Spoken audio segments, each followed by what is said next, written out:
Sa simula ng movie ay makikita natin na nasa biyahe ang magkapatid na sina Derry at Trish, at uuwi sila sa kanilang bahay upang magbakasyon, pagkatapos ay may isang napakatuling nakakatakot na truck na nasa kanilang likuran, at pagkalapit ng truck ay binusinahan sila nito ng napakalakas, kaya't bumilid na lang si Derry upang padaanin ito, at pagkadaan ng truck ay kinabahan si Trish. At sinabi niya kay Derry na pinatay ang kanyang mga kaibigan sa highway na iyon bago mag 23 years, sinabi ng mga tao na isa itong aksidente ngunit hindi naman makita ang kanilang mga bangkay, mga marites lang ang mga iyon at wag mo na silang pansinin. Pagkatapos ay huminto na sila malapit sa isang lumang simbahan upang magpahinga, pagkaalis ay nakita ulit nila ang nakakatakot na truck, at may itinatapon ng driver nito na tila patay sa isang malaking tubo, pagkatapos ay sinundan sila ng tingin ng driver, kaya't nang dahil sa takot ay agad silang umalis doon ngunit sinundan sila ng truck, takot na takot si Trish kaya't sinubukan niyang tawagan ang mga pulis, ngunit nalobat naman ang kanyang cellphone, at bigla silang binangga ng truck kaya't nagdire-diretso sila sa mga damuhan, at nasira ang hood ng kanilang kotse, pagkatapos ay bumalik sila sa lumang simbahan kung saan ay nakita nila ang isang malaking tubo na may napakabahong amoy. At nakarinig sila na parang may umuungol sa loob, kaya't nagpahawak si Derry sa paa kay Trish upang malaman niya kung saan nagmumula ang ungol na iyon, at nang dahil sa daga ay nabitawan ni Trish si Derry kaya't nahulog ito sa loob ng malaking tubo, pagkatapos ay nakita ni Derry ang isang bangkay sa ibaba na nakabalot ng puting tela, at pagkalapit ay laking takot niya nang bigla siyang hawakan nito sa kanyang paa, buhay pa ang batang lalaki ngunit hindi na ito makapagsalita. Pagkatapos ay nakita niya ang tinahing malaking hiwa sa tiyan nito, ibig sabihin na kinuha ng driver ng truck ang mga organ ng batang lalaki, at ilang sandali ay namatay na din ito, pagkatapos ay naghanap si Derry ng madadaanan palabas, at nakita niya ang mga lumang mga sandata at mga panahi sa mga hayop at sa mga tao, at pagtapat niya ng flashlight sa itaas ay nakita niya ang mga bangkay doon, at nakita din niya ang pinatay ng mga kaibigan ni Trish na binanggit nito kanina. Samantala ay nag-aabang si Trish sa labas upang makahingi ng tulong, at laking takot niya nang makita niya ang isang paparating na truck, kaya't agad siyang sumakay sa kotse ngunit ibang truck lang pala iyon. At laking gulat ni Trish nang biglang dumating si Derry, at pagkatapos ay bumiyahe na sila patungo sa kabilang bayan. Tinanong siya ni Trish kung ano ang mga nakita niya sa ilalim ng malaking tubo, ngunit makikitang nag-aalala si Derry, at sinabi nito na totoo pala ang kwento tungkol sa iyong mga kaibigan na sinasabi mo sa akin kanina, at karumal-dumal silang pinagpapatay, at pagkatapos ng mahaba nilang biyahe ay nakarating na sila sa isang restaurant. At pagbaba nila ay nakita ulit nila na dumaan ang truck kanina at pabalik na naman ito sa lumang simbahan, kaya't agad silang pumasok sa loob ng restaurant. Sinabi ni Trish sa may-ari ng restaurant na gusto kong tawagan ang mga pulis gamit ang iyong cellphone, at sinabi din niya kay Derry na huwag kang mag-alala at magiging maayos din ang lahat. Pagkatapos ay biglang nagring ang telepono na malapit sa kanila, at sinabi ng babae sa telepono na malapit na kayong mamatay. Pinagalitan ni Derry ang babae at sinabihan niya itong napakasama mo. Pagkatapos ay dumating na ang mga pulis sa restaurant, at sinabi ni Derry sa mga ito na nakakita ako ng mga patay na tao sa ilalim ng malaking tubo na malapit sa lumang simbahan, at nakatanggap din kami ng tawag ng pagbabanta kanina sa telepono. Ngunit hindi naman sila pinaniwalaan ng mga pulis, at habang nag-uusap sila ay biglang sinabi ng may-ari na may tao na nagbukas ng inyong kotse, ginulo ang inyong mga gamit at inamoy-amoy at kinuha ang inyong mga damit. Kinuha ni Derry ang kanyang mga damit at pinatingnan niya sa mga pulis ang kanyang kotse, kaya't nakita ng mga pulis ang mga kalmot sa hawakan ng pinto ng kotse. Samantala ay nakarinig naman si Trish na parang may tunog na lumilipad, at naramdaman niya na parang may nakatingin sa kanya, at nang maghinala na ang mga pulis ay sumama na ang mga ito sa kanila patungo sa lumang simbahan, at habang nasa biyahe ay nakita nila Derry na parang may nakaupo sa ibabaw ng kotse ng mga pulis. At nakarinig din ang mga pulis ng ingay sa bubong ng kanilang kotse. Binuksan ng babaeng pulis ang pinto ng kotse upang tingnan iyon, ngunit bigla siyang hinila ng isang nakakatakot na nilalang, at kinuha din ng creeper ang pulis na nagdadrive at saka niya pinalakol ang ulo nito, at biglang may nahulog na isang bagay sa kotse ng magkapatid, kaya't inihinto nila ang kotse upang tingnan kung ano iyon, at pagkatapos ay nakita nila ang nasirang kotse ng mga pulis, at ang ulo pala ng lalaking pulis ang nahulog sa kanilang harapan kanina.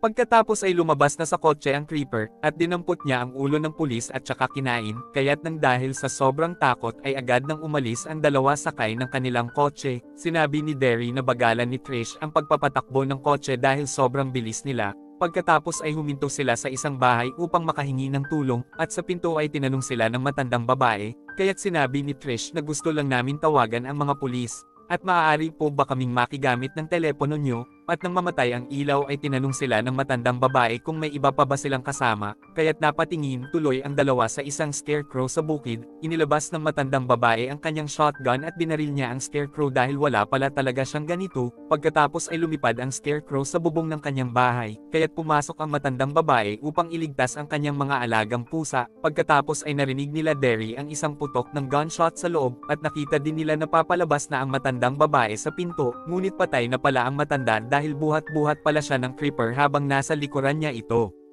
Kaya agad na tumakbo ang dalawa sa kanilang kotse, ngunit biglang tumalon sa car hood ang creeper, kaya't ini-address ni Trish ang kotse at nakita nila ang demonyo na nakatayo sa daan at naglakad ito patungo sa kanila. Tinulinan ni Trish ang kotse at sinagasaan niya ito ng ilang ulit upang tapusin, kaya't bumagsak na ang demonyo at nagtamo ito ng matinding sugat, at dahil dito ay pinigilan na siya ni Derry. At pagkatapos ay nagpunta na sila sa police station kung saan ay tinawagan na nila ang kanilang pamilya. Sinabi nila na ayos lang sila upang hindi na mag-alala ang mga ito. Samantala ay napansin ni Derry ang mga picture ng mga nawawalang mga tao sa police station. Pagkatapos ay may biglang pumasok na isang babae sa station at tinawag sila nito sa kanilang mga pangalan, kaya't nagtaka sila kung paanong nalaman nito ang kanilang mga pangalan. At sinabi ng babae na ako ang tumawag sa inyo kanina sa restaurant, at isa akong manghuhula kaya't alam ko na nasa panganib ang mga buhay nyo. Nagkaroon ako ng mga panaginip kung saan ay nakita ko na may mangyayari sa isang lalaki, at ipinaalam nito sa kanila na ang kanibal na ito ay isang halimaw, at hindi ito basta isang pangkaraniwang lalaki lang.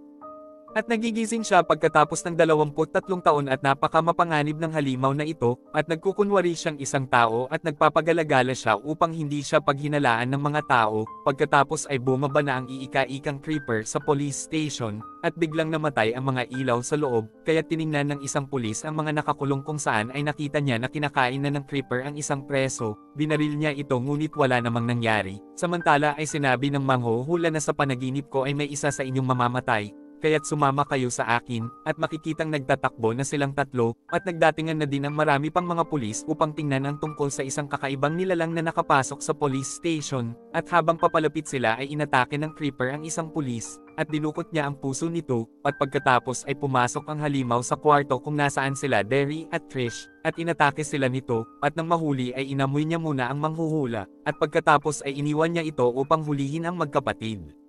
Samantala ay tinitingnan ni Trish ang kanyang sarili sa salamin habang inaamoy naman siya sa kabila ng creeper. Pagkatapos ay hinuli nito si Derry sa halip na si Trish at hindi niya sinaktan si Trish. Sinabi ni Trish sa creeper na ako na lang ang kuhanin mo at wag ang kapatid ko. Pagkatapos ay tinitigan lang siya ng halimaw, at lumipad na ito palabas ng bintana habang tangay-tangay niya si Derry. Kaya't hinabol siya ni Trish sa labas ngunit wala nang nagawa si Trish sa kapatid dahil napakataas na ng mga ito. Samantala sa lumang simbahan na maraming mga patay na tao sa ilalim ay makikita natin na pinatay na din ng creeper si Derry, dahil matapos niyang dukutin ay kinain na niya ang dalawang mga mata nito.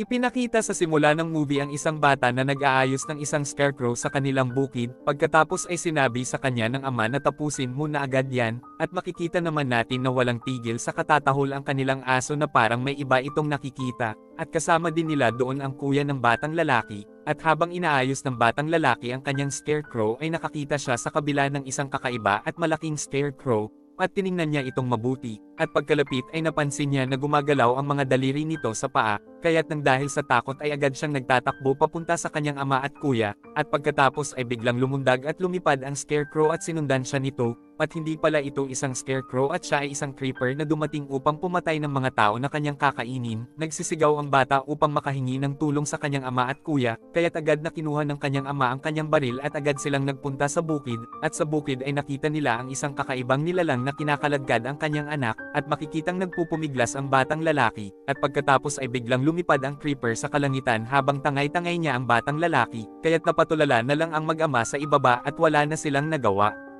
Nang sumunod na araw ay makikita naman natin ang isang school bus na puno ng mga estudyante, at makikita din natin dito si Scott na nakaupo sa hulihan na parang masama ang kanyang loob. Pagkatapos ay biglang naplatan ang kanilang gulong, kaya't nagkaroon ng problema ang management dahil napakalayo pa nila sa bayan at nasa isang desyerto pa sila ngayon. At walang signal ang mga cellphone doon, at nang tingnan ng driver ang gulong ay nakita niya na may nakatusok na isang matulis na kakaibang shuriken dito na mayroong nakadikit na isang ngipin ng tao, at pagkatapos ay narinig nila sa balita na may natagpuang 300 mga patay sa ilalim ng isang lumang simbahan, kaya't nagulat at natakot silang lahat nang marinig nila ang balita tungkol sa mga nakitang bangkay. Pagkatapos humingi ng tulong ang driver sa pamamagitan ng isang radyo, ngunit wala namang sumasagot kahit na isa sa kanya, samantala ay makikita naman natin ang 3 estudyante na nagsisigarilyo sa di kalayuan, at binawal sila ng kanilang coach at sinabing magkaka-cancer lang kayo dyan. Pagkaalis ng coach ay sumama na ding magsigarilyo sa kanila ang driver, pagkatapos ay sinabi ng driver na bibiyahe na tayo kahit flat pa ang ating gulong, kaya't pinasakay na ng coach ang lahat ng mga estudyante. Samantala ay nakita ng nahuling estudyante na parang may biglang dumaan na isang malaking ibon, at inakala niya na mga uwak lang ito. At sa bodega ay makikita natin na gumagawa si Jack ng isang sandata upang patayin ang creeper na kumuha sa kanyang anak, at kinagabihan ay nanaginip ang isang babaeng estudyante na si Minxie, at sa kanyang panaginip ay nakita niya si Derry na nasa part 1, at nakita din niya ang anak na lalaki ni Jack, at sinasabi nila kay Minxie na papunta na ang creeper sa kanilang boss. Pagkatapos ay nakita ni Minxie na hinagisan na naman ng creeper ng shuriken ang kanilang boss, kaya't naplatan na naman ang isa nilang gulong. At nang magising si Minxie ay totoo talagang nangyari ang nakita niya sa panaginip dahil nabutas talaga ang gulong ng kanilang boss. Pagkatapos ay pinababa na silang lahat ni Betty upang makapagsindi na sila ng flare at nang makahingi sila ng tulong, kaya't nagsibabaan na ang lahat sa boss, at nagsindi na ng flare si Coach Charlie upang makahingi ng tulong sa mga dadaan, at nang tingnan ni Betty ang gulong ay nakita na naman niya ang isang shuriken na mas kakaiba kesa sa nauna, at sinabi niya ito kay Coach Dwayne, kaya't nagtaka sila dito at natakot. Pagkatapos ay biglang tinangay ng creeper si Coach Charlie sa daan, at hindi nila alam kung bakit biglang nawala ito, kaya't sinabi ni Betty at Coach Dwayne na magsibalik na ang mga estudyante sa boss. Pagkatapos ay bumalik ulit ang creeper at tinangay niya si Betty. At takot na takot ang isang estudyante nang makita niya ito, kaya't nang tanungin siya ni Coach Dwayne ay sinabi niya na tinangay ito ng isang nakakatakot na nilalang na lumilipad, ngunit hindi naman siya pinaniwalaan ng lahat, kaya't sinabi niya na hindi ko gawa-gawa lang ito dahil nakita ko talaga ang nangyari, at nagkagulo na silang lahat sa loob kaya't pinakalma silang lahat ni Coach Dwayne, ngunit bigla na namang tinangay ng creeper si Coach Dwayne. Sinubukan nilang iligtas ito ngunit wala na silang nagawa pa, at tuluyan na itong tinangay ng halimaw, at takot na takot silang lahat nang makita nila ito, kaya't agad nilang nilak ang pinto ng boss. Dumating na naman ang creeper at tiningnan niya ang lahat ng mga estudyante sa loob. Pagkaalis ng nilalang ay nawala ng malay si Minxie, at napanaginipan na naman niya ang scarecrow sa bukid at ito talaga ang creeper. Nakita niya ulit si Derry na tila humuhuni, at tinanong niya ito at sinabing ano ang ginagawa mo. Sinabi ni Derry na nagigising siya tuwing ika-33 taon upang pumatay at kumain sa loob ng 23 araw. Bakit siya gumigising? Upang kainin niya tayo. Pagkatapos ay nagising na si Minxie, at sinabi niya sa lahat ang kanyang napanaginipan na sinabi sa kanya ng isang lalaki na papatayin tayo ng creeper upang kainin, ngunit hindi naman siya pinaniwalaan ng lahat. Napakalakas ng mental capacity ni Minxie dahil kapag nasa paligid nila ang creeper ay nagbibigay ng babala sila Derry sa kanya, samantala ay nadaanan nila Jack ang isang kotse na bumangga sa isang puno, at alam nila kaagad na ang creeper ang may kagagawan nito, at may tumawag sa radyo ng sasakyang iyon, at ito pala ang isa sa estudyante na humihingi ng tulong. Sinabi nito na iligtas nyo kami dahil may isang nakakatakot na nilalang na gusto kaming patayin, kaya't agad na nagtungo na ang mag-ama sa lokasyon ng boss. Samantala ay biglang sinunggaban ng creeper ang ulo ng estudyante ngunit tinusok siya sa mata ng isang babaeng estudyante kaya't binitawan na niya ito. Hinila ng creeper ang tubo na nakatusok sa kanyang ulo, at sumama ang kalahati ng kanyang ulo sa tubo ngunit hindi pa din siya namamatay. Pagkatapos ay lumipad ito at galit niyang inatake ng matindi ang bubong ng boss, at inakala nila na patay na ang creeper, at biglang nabutas ang bubong ng boss kung saan ay pumasok sa loob ang isang pakpak ng creeper. Pinaglaruan ng isang estudyante ang pakpak ngunit bigla siyang binalutan nito at tinanggal ang kanyang ulo, at nakita ng isang babae na matapos itapon ng creeper ang kanyang sariling ulo ay ipinalit nito ang ulo ng lalaking estudyante, at pagkatapos ay lumipad na ito sa itaas. Kaya't pagkaalis ay nagtakbuhan na silang lahat sa labas, ngunit pinatay ng creeper ang isang estudyante ng kanyang shuriken, at pagkatapos ay hinagisan niya ng kanyang kutsilyo si Scott kaya't bumaon ang kamay nito sa isang puno. Tinulungan siya ng kanyang mga kaibigan ngunit natangay pa din siya ng creeper, samantala ay nahihiwalay naman si Minxie sa kanyang mga kasamahan at nakita siya nila Jack. Samantala ay hinila ng creeper ang ulo ng isang estudyante sa bus kaya't nawalan ito ng malay, at nakarating na sina Minxie at Jack sa boss, agad na inatake ni Jack ng kanyang harpoon ang creeper kaya't nasugatan ito, at pagkatapos ay lumipad na ito palayo, nakita ng tatlong mga estudyante ang isang kotse at sinakyan nila ito upang makatakas, ngunit sinundan ulit sila ng creeper, at biglang inihinto ng estudyante ang kotse kaya't lumusot ang creeper sa sasakyan, nasugatan ang isang estudyante kaya't gusto siyang kainin ng creeper dahil nasugatan din ang pakpak at paa nito upang gumaling, ngunit bigla siyang pinatamaan ng harpoon ni Jack sa ulo, kaya't humagas siya sa di kalayuan.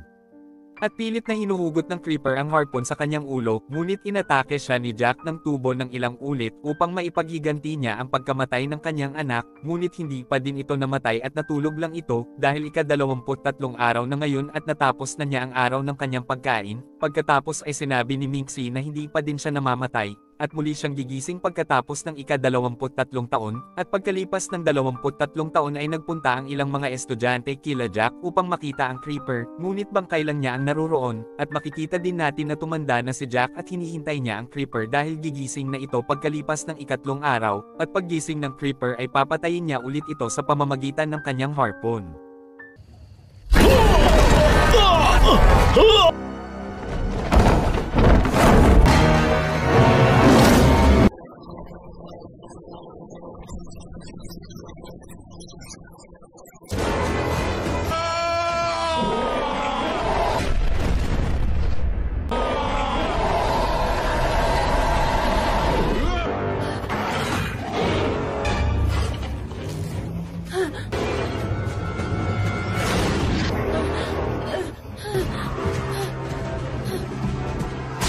Sa simula ng movie ay makikita natin ang isang lalaking tumatakbo sa gitna ng dilim, at tumatakbo siya upang iligtas ang kanyang buhay mula sa creeper, at makikitang mayroon siyang hawak na isang itak, pagkatapos ay nakita niya ang isang kotse na paparating sa kanyang harapan kaya tinakbo niya ito, ngunit pagkalapit ay bigla siyang tinangay sa itaas ng creeper, at ilang sandali ay nahulog ang hawak niyang itak pati na ang kanyang isang kamay sa hood ng kotse. Makalipas ng 23 taon ay makikita naman natin ang napakaraming mga pulis, kung saan ay nakita nila ang isang nakalak na truck at ginawa nila ang lahat upang mabuksan ito, at sa wakas ay nagawa na nila itong mabuksan, at pagkapasok ay nakita nila ang napakaraming mga patay sa loob, pagkatapos ay natusok ang isa sa mga pulis sa bitag ng truck, at dito ay malalaman natin na naglalagay pala ng mga bitag ang creeper sa kanyang truck, samantala ay may isang hunter na ang pangalan ay Sheriff Dane ang dumating doon, at sinabi niya sa mga pulis na naghahasik ng kadiliman ang creeper sa kanilang bayan, at pagkatapos ay itinuro niya kung nasa ang lugar ang halimaw at sinabi niya na naruroon pa din ito hanggang ngayon.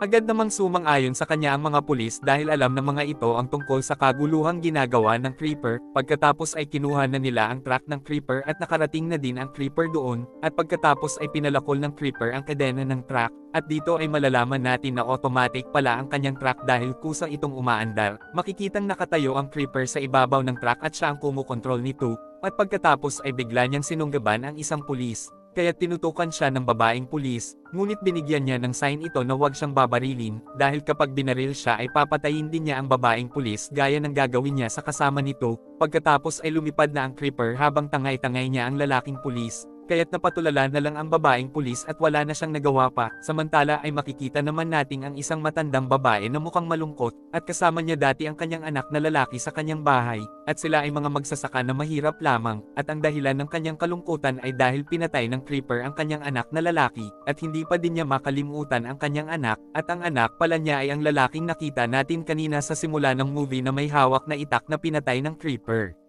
Pagkatapos ay nakakita siya ng isang pangitain, at nakita niya dito na nagbabala ang kanyang anak na si Kenny. Sinabi ni Kenny na darating ang creeper dahil kukunin niya ang ibinaon kong isa niyang kamay sa bukid natin, at papatayin kanya at ang iyong apo na si Addison. Babalik siya dahil ayaw niyang ibigay ang anumang bahagi ng kanyang katawan sa iba, upang hindi malaman ng mga tao ang tungkol sa kanyang nakaraan. Pagkatapos ay kinuha na ng matandang babae ang putol na kamay doon, at makikita natin ang ilang mga kabataang lalaki na sakay ng kanilang mga motor. Pagkatapos ay nakita nila ang isang truck na nakaparada sa di kalayuan, at ito ang truck ng creeper na alam nila na siyang dahilan ng pagkawala ng mga tao, at pagkatapos ay binato ng isang batang lalaki ang truck ngunit bumalik lang ang bato sa kanya, at makikitang kusang bumukas ang pinto ng truck, kaya't nakita nila ang mga patay sa loob nito, at natakot silang lahat nang makita nila ang mga bangkay sa loob kaya't agad silang nagtatakbo. Pagkatapos ay biglang lumabas ang isang pana sa truck, at tinamaan nito ang hita ng isang lalaki sa motor.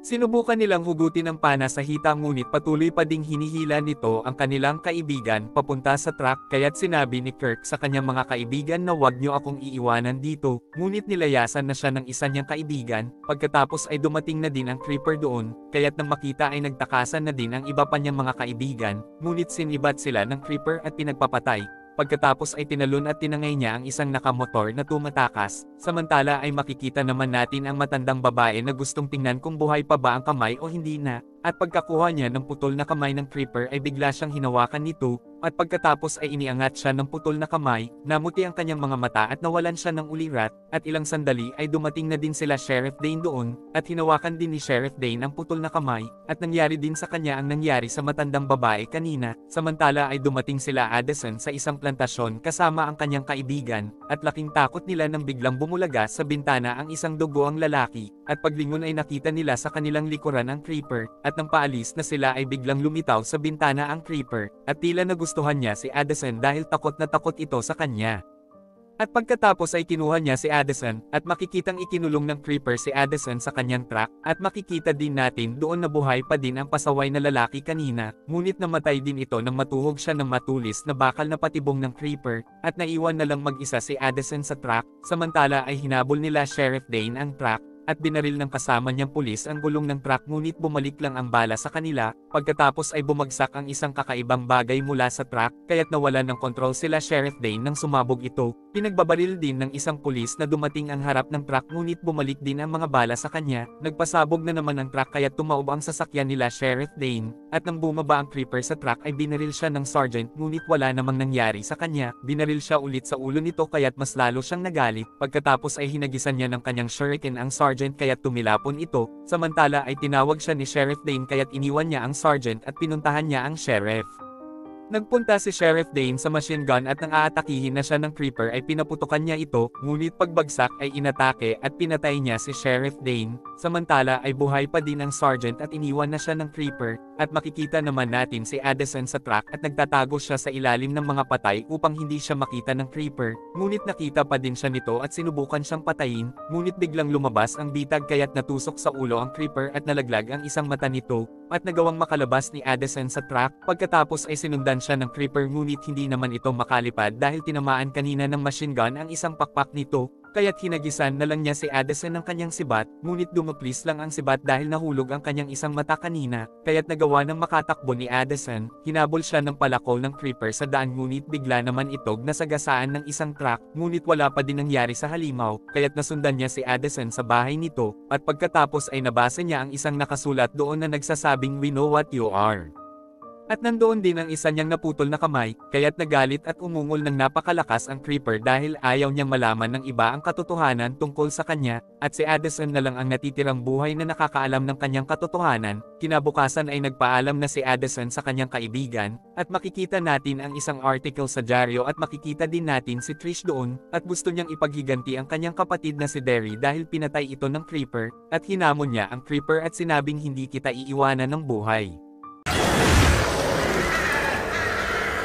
Nagsimula ang movie kung saan ay ipinakita ang mag-asawang matanda na bumibiyahe habang sakay ng kanilang kotse, pagkatapos ay bigla silang binusinahan ng isang nakakatakot na truck at inovertaken sila nito, pagkatapos ay nakita nila na may itinatapong patay ang driver ng truck, kaya tinulinan ng matanda ang kanilang kotse upang hindi sila makita nito, ngunit bigla na namang lumitaw ang nakakatakot na truck na halos banggain na sila nito, pagkatapos ay bumalik sila upang tingnan ang basurahan na pinagtapunan ng driver ng truck, kung saan ay nakita nila na puno pala ng mga patay na tao ang loob nito, ngunit isang documentary video lang pala iyon sa YouTube, kung saan ay ipinakita ang urban legend ng The Creeper. Ang Creeper ay nabubuhay tuwing ika-23 taon upang pumatay sa loob ng 23 araw, at pagkatapos ay mawawala ulit ito, pagkatapos ay ipinakita si Chase na nanonood ng The Creeper sa kanyang cellphone, at pupunta sila ng kanyang girlfriend na si Lane sa Halloween party sa South kung saan naninirahan ang Creeper. Sinabi ni Lane na isang kwentong bayan lang ang Creeper, ngunit iginiit ni Chase na totoo talaga ito, pagkatapos ay biglang bumaba si Lane at nagpunta sa kakahuyan upang sumuka. Samantala ay tiningnan ni Chase ang isang singsing, at plano pala niya na mag-propose kay Lane mamayang gabi, samantala ay biglang nabuhay na ulit ang Creeper sa gitna ng kakahuyan, at gumapang ito upang kumain ng mga bulate, at pagkatapos ay umungol ito ng napakalakas bilang tanda ng kanyang malagim na mga pagpatay. Samantala sa di kalayuan ay may isang lalaki ang huminto sa kakahuyan at tinawagan niya si Lane, at lumalabas na buntis pala si Lane. Sinabi ni Lane sa lalaki na magkikita sila mamayang gabi sa hotel, pagkatapos ay umihi ang lalaki sa isang puno, at biglang lumitaw ang creeper sa kanyang likuran at kinain siya nito. Samantala ay huminto sila Chase at Lane sa isang manghuhula upang magtanong ng daan, binigyan sila ng isang mapa ng manghuhula upang maging guide nila sa kanilang pupuntahan, at nang mahipaw ni Lane ang kamay ng manghuhula ay nakakita siya ng isang pangitain ng isang sanggol na iniaalay ng Cole 2, at pagkaalis nila ay may tinawagan ang manghuhula, at sinabi nito sa kausap na may dumating na alay sa kanilang bayan. Pagkatapos ay tumuloy sina Lane at Chase sa isang hotel room, at palihim na tinawagan ni Lane ang kanyang kalaguyo ngunit hindi na siya sinasagot nito. Pagkatapos ay pumunta na sila sa Halloween party, at sinabi ng announcer na nabuhay ng mag-uli ang creeper habang tinitingnan nilang lahat si Lane, at biglang may isang lalaki ang nagkunwaring may umatake sa kanya upang matakot niya ang lahat ng mga tao doon. Samantala ay inihahanda na ng creeper ang kanyang truck at ang kanyang mga sandata upang pumatay sa Halloween party. Isang lalaki ang nagsisigarilyo sa labas at bigla siyang isinabot ng creeper sa isang hook, at pagkatapos ay tinira niya ito ng shuriken ng ilang ulit sa katawan. Samantala ay nabunot ng manghuhula sina Chase at Lane upang pumasok sa escape room, at pagkatapos ay pinapirma sila ng isang producer para sa isang kontrata, at sumakay na sila sa isang van at si Stu ang kanilang driver, at makikitang umalis na din ang truck ng creeper. Samantala ay nakarating na sila Lane at ang production team sa isang lumang sementeryo, at sinabi ni Stu na kailangang pumunta nila Lane sa escape room. Samantala ay naramdaman na ng creeper si Lane na gagawin niyang target, pagkatapos ay bigla nitong pinatay ang cameraman, at makikitang nagpropose na si Chase kay Lane, ngunit sa kasamaang palad ay biglang dinagat ng creeper si Lane, kaya't hinabol ni Chase ang lumilipad na creeper, at nang makita niya ang production team ay sinabi niya sa mga ito ang nangyari, at pagkatapos ay natakot silang lahat nang makita nila ang bangkay ng kanilang cameraman, kaya't naniniwala sila na maaaring dinala ng creeper si Lane sa loob ng escape room, at sa loob ay itinali si Lane ng creeper sa isang malaking bato, at lumalabas na sinasamba pala ng kulto ang creeper, at ang sanggol na dinadala ni Lane ay ang kanilang alay sa halimaw, at pagkatapos ay sinaksak ng bahagya ng creeper ang tiyan ni Lane. Samantala ay pumasok na sila Chase sa lumang bahay at biglang isinara ng mga member ng kulto ang pinto sa labas, kaya't nakulong silang lahat sa loob, at pagkatapos ay nagduda sila Chase at ang production team na kasabwat si Stu ng mga ito, at umamin si Stu na binayaran siya talaga ng manghuhula, at nag-warning shot si Stu nang pagbantaan siya ni Chase. Nang marinig ang putok ay nagambala ang creeper sa pagkuha ng sanggol sa tiyan ni Lane. Pagkatapos ay biglang kumalabog ng malakas ang pinto, kaya't nalaman nila Chase na papatayin na sila ng creeper, at agad silang nagsipanikan sa hagdan upang hanapin ang attic, at doon ay biglang may tumulong dugo, kaya't nakita nila ang isang patay na tao sa itaas. Pagkatapos ay biglang lumipad ang creeper sa bintana, kaya't pinagbabaril ni Stu ang halimaw ngunit parang wala lang nangyari dito, at bigla silang hinagisan nito ng palakol at sumigaw ng malakas, at hinila na nila si Chase upang tumakas. Tinanggal ng creeper ang kanyang sugatang kamay at pagkatapos ay kinain niya ang kamay ng lalaki, kaya't muling nabuo na naman ang kanyang kamay. Samantala ay nagawang makuha ni Lane ang blade na nasa kanyang tabi, at ginamit niya ito upang maputol niya ang lubid na nakatali sa kanya at saka siya tumakas. Pagkatapos makuha ang mga shuriken ng creeper ay lumabas na siya sa isang bintana, at sa loob ng bahay ay biglang sinunggaban ng creeper si Carrie ngunit nagawa nitong makatakas. Samantala ay sinabi ni Stu na kailangan nilang patayin ang creeper upang makaligtas. Ngunit iginiit ni Chase na isa itong immortal, at wala silang ibang magagawa kundi ang hintayin na magtapos ang hunting cycle nito. Pagkatapos ay narinig nila na may gumagapang sa bubong, at lumalabas na ito pala ay si Lane na nahulog sa kanilang harapan. Pagkatapos ay nagpatuloy na silang nag-iikot sa bahay, at nang takbuhin ng producer ang telepono ay naipit siya sa isang animal trap, kaya't si Chase na ang tumawag sa mga pulis habang tinutulungan ng iba ang producer. Pagkatapos ay umungol na ng napakalakas ang creeper kaya't natakot silang lahat at bumaba sa hagdan. Bigla sila nitong hinagisan ng palakol na tumama sa ulo ni Carrie kaya't namatay ito, at kinaladkad ng creeper ang kanyang katawan habang nagtatakbuhan sila Chase sa isang kwarto, at nakita nila doon ang altar ng Cole 2. Nagkaroon ng pangitain si Lane at nakita niya na siya ang inalay sa creeper sa altar ding iyon. Samantala ay makikitang tinanggalan ng creeper ng anit si Carrie, at pagkatapos ay kinain niya ang utak nito. Samantala ay nakita nila Lane ang isang butas na puno ng mga patay, kaya't naisip nila na inaalayan ng Cole 2 ng mga tao ang creeper. Tinanong ni Chase si Lane at bakit siya ang hinahabol ng creeper. Sinabi ni Lane na dahil naaamoy niya ang sanggol na nasa aking tiyan. At pagkatapos ay ginamit nilang pain si Lane upang mapatay nila ang Creeper, at pumanik na sila Stu at ang producer sa hagdan, at pinagsusuntok ng Creeper si Stu, ngunit nasaksak siya ni Stu sa likod kaya't nagawa nitong makatakas. Pagkatapos ay hinagisan nito ng blade ang producer kaya't bumaon ito sa dingding, sinundan ng Creeper si Stu at nakita nito si Lane sa ibaba at hinayaan ni Lane na buhatin siya nito, at bigla niyang sinaksak ito ng shuriken sa tenga, at pagkatapos ay hinagisan niya ito ng shuriken sa mga mata, at sa itaas ay ibinagsak nila Chase ang malaking sibat sa Creeper, kaya't agad na namatay ito, at namatay din si Stu dahil nahulog ito ng magliparan ang mga uwak, at nang mag-alisan na ang mga uwak ay wala nang makikitang kahit anong bakas ng Creeper doon, at pagkatapos ay nagdatingan na ang mga pulis at ni-rescue nila si Chase at Lane, at sa huli ay muli na namang nabuhay ang Creeper, ibig sabihin na hindi pa natatapos ang kanyang hunting season. At dito na po nagtatapos ang ating movie. Mag-subscribe ka na po Lods para sa magagandang mga movie na katulad nito. Maraming salamat po sa iyong panunood at pagsuporta. Ingat po palagi Lods. God bless.